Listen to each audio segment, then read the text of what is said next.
Hey, how's it going? My name is Mike and welcome to your weekly update. In this video, we're going to start with an introduction to our church life pastor, Mesh Hitt, and then following that, we're going to have an update about the gym renovation from Mark Orenstein. Hi everyone, we're so glad you're with us today. I'd like to take just a moment to introduce you my new friend and colleague, Mesh Hitt. You're joining us in Pastor of Church Life, but can you tell us just a little bit about your family and where you came from and what the move's been like? Sure. We moved here from Edson, Alberta, and been here for about a week now. And I've got two kids, Grace and Joa. My daughter's 15, my son is 13, and my wife's name is Laura. Been settling in. It's been going so far so good, and the nickname for the Windy City here works really well because we've been experiencing that quite a bit. So far so good. And you just got here less than a week ago. Literally a week today, which is Thursday. So that tells you a few things going on. Wow. Yeah. Well, we're glad you're here. We really are. And you're pastor of church life. What all does that mean? Or at least tell us a few of the things that includes. Sure, that's a good question. One of the things I will be looking after is our small groups ministry, which is an environment where we get people to get together and go through the scriptures together, build community together as well. That's part of the role. Also coming alongside and equipping people, leaders, coming alongside that way, shepherding and encouraging people that way. So it's a bit of an equipping role and supporting role that way. Wow. And it sounds like it's a very relational role too, which from what I know of you, that's where you like to live. Yeah, I mean, people matter. We're in the people business, right? And I think it's really important. And I think that's a big part of what we're going to be doing together under the Pastor of Church Life ministry. So that should be really good. And you're right. I do like connecting with people and getting to know people, their story, their journey. And yeah, so that should be really good. Oh, that's fantastic. And you know, you've moved from Edson to Lethbridge, you've changed roles, changed churches. It's a big move, it's a big transition, but what's one of the things you're excited about?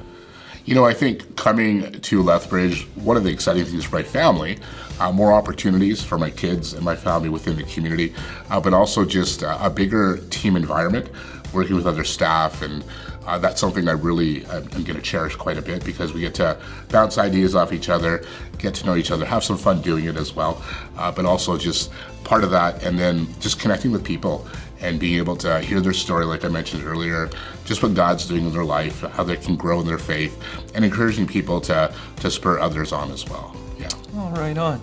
Well, thanks, Mesh. And I understand you're going to be at church this Sunday. Yes. You're going to be at most of the services. You know, if you're in the lobby and see him, please reach out, connect with him, introduce yourself. And I know you're going to be wanting to get to know people as best you can. So I hope we're a friendly environment for that. Yeah, looking forward to meeting folks here at the church, and it's always good to hang out and connect. Great. Thanks again. We are here in the gym today because construction has begun. Ta-da! We've already removed the control booth. It is gone, and next week we'll start working on the stage with some of the changes to the stage, and we're so excited. This is kind of phase one. The next phase actually starts in the new year. So we're going to get these things done this week and next, and then there'll be a bit of a pause visually with stuff, and then in the new year we'll be in here with a lift, working in the ceiling with some lighting, acoustic treatments, and then in February, late February, is when the floor happens. And so there's been a couple of questions from people here at the church about how that works. So I want to answer two of the biggest questions I've gotten so far. One, if you are a ministry and you've booked the gym for your activity, so intercultural games night or prime timers, dinners, none of that's being affected. We're working around already pre-scheduled plans. Youth nights, you guys are here in the gym.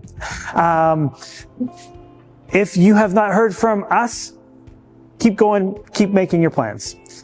Second, here's the other question about the floor. Some people have asked, what sort of activities are we planning for? Right now we have lines for volleyball and basketball. The number one question I'm getting is, will there be pickleball lines? And the answer is yes.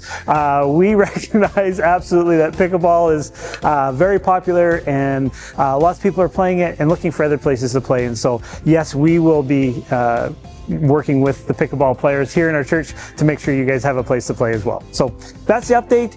Stay in touch with our socials for updates. We'll continue giving updates along the way. Thanks. Seniors are invited to the Prime Timers Christmas Banquet on Monday, December 2nd. The evening will include a delicious dinner, Christmas carols, and a guest speaker. You can get your tickets online or by calling the church office, or you can buy them between the morning services this Sunday, November 17th. Well, that's all for me. We'll see you on Sunday.